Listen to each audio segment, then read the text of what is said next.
So we're back for our second segment with Dr. Randy Richardson. He's the Dean of the Creighton University School of Medicine here in Phoenix. And where we left off was with a really amazing statement, galvanizing principles, and how the pandemic is actually contributing to that. Dr. Richardson, when you look across the healthcare, maybe, and to better phrase that, when you look across the health landscape of our country, what do you think are some of the biggest problems to solve? You know, the obvious ones are cost. You know, and cost is is such a difficult problem to tackle, because it affects so many different aspects of healthcare, education. You know, tuition is expensive for students, and they go into debt, and then makes it so that it's hard to control costs, because you have to give them enough money to be able to pay back their loans, and then the whole healthcare system, it just seems like costs are out of control.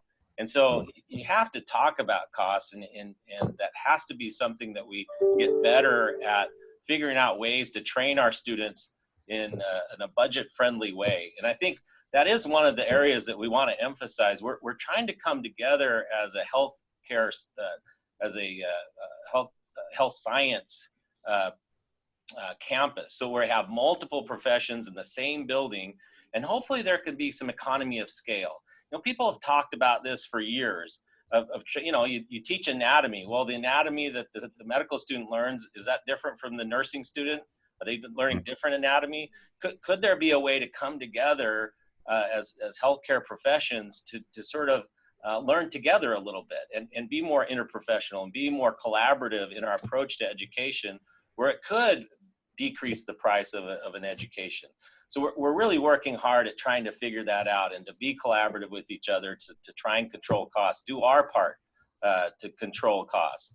And then on other levels, we've got to be better in healthcare at figuring this out. I think disparities in healthcare is another huge one that you have to address. You know, there's no question that socioeconomic and lots of other issues come into play that cause the marginalized in our society not to get the healthcare that they need. And we've got to address that. And so that's got to be a piece that we're looking at and trying to help and trying to figure out. You know, and I think in our area in particular, primary care is a huge deficit. We don't have enough primary care physicians that are that first step for the patient to sort of access healthcare. So, I mean, those are the huge challenges, and we're trying to do our part in each of those areas to address the future of healthcare. And would you say that runs congruently with what's happening in our state as well, or is it even harder and more challenging here, or where are we? I know that oftentimes that we talk about a shortage of doctors here in the Valley.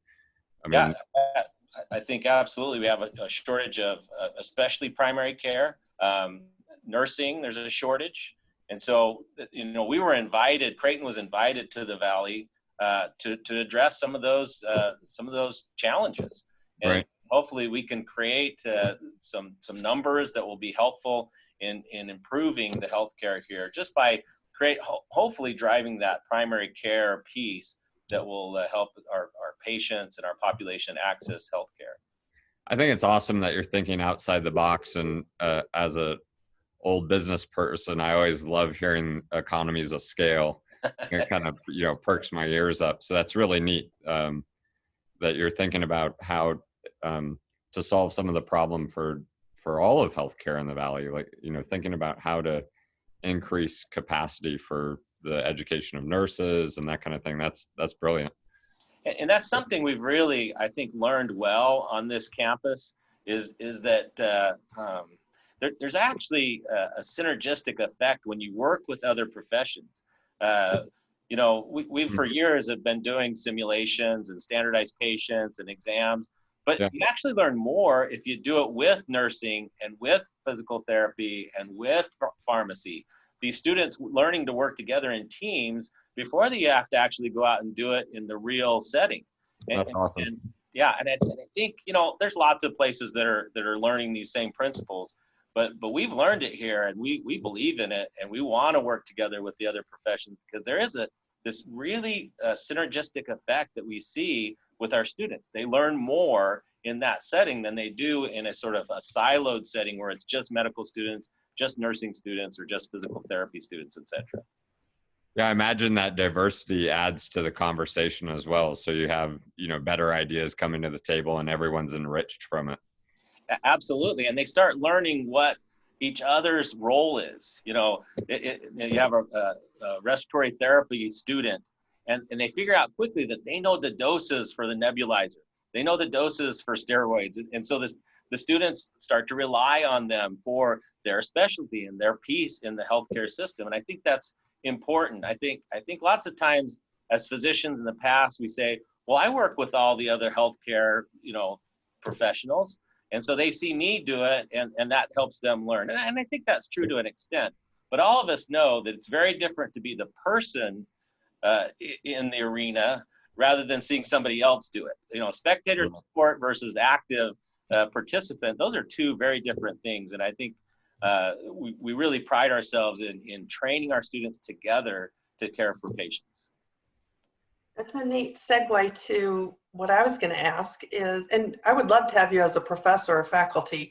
You just seem so excited about the process, and that's what makes students excited about learning. But the one thing, Dr. Richardson, recently, I think our partnership through the Alliance has really made a big difference about how we create synergies between our organizations and also the communities that you're talking about. And also in philanthropy, you went to a source to look for funding for that beautiful building that's behind you, yes. Philanthropic dollars, and we followed that. You were rewarded and received that grant, and we followed about 6 months later to the same body, and built on what you had already stressed was so important. So. It's fun to see the partners, work together and have that synergy. But talk to us a little bit more about philanthropy and why it's so critical. Well, obviously, trying to keep costs down, that's always a challenge. We can take out loans, but then we end up charging our students more in tuition, which puts them more into debt, which keeps salaries high. It's just this domino effect of costs. And so philanthropy is crucial to us, and allows us to do things that we wouldn't be able to do otherwise. Having this beautiful building, wonderful, but all the pieces that need to go into it to support our education, and really the medical centers are so crucial, because that's where all the nursing students, that's where all our faculty's at, that's where all the students are at. They're in the medical centers caring for patients.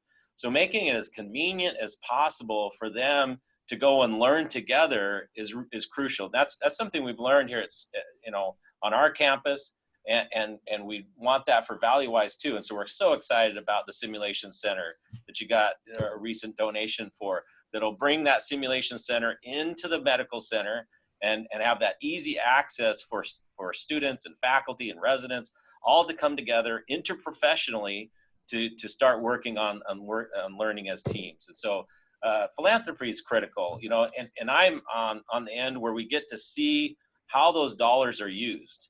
And it's wonderful to see that our students benefit directly from the philanthropy that we receive.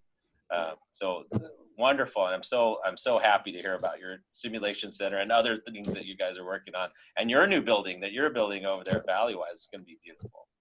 Yes. Well, and I also was thinking about your scholarships. I'm sure you want to see your pipeline of your students look more diverse. And then at the same time, they have to be able to afford tuition and get through all the years of school. So I think philanthropy is critical in that for us to build those doctors of tomorrow, the nurses of tomorrow, so that they look like the communities they serve.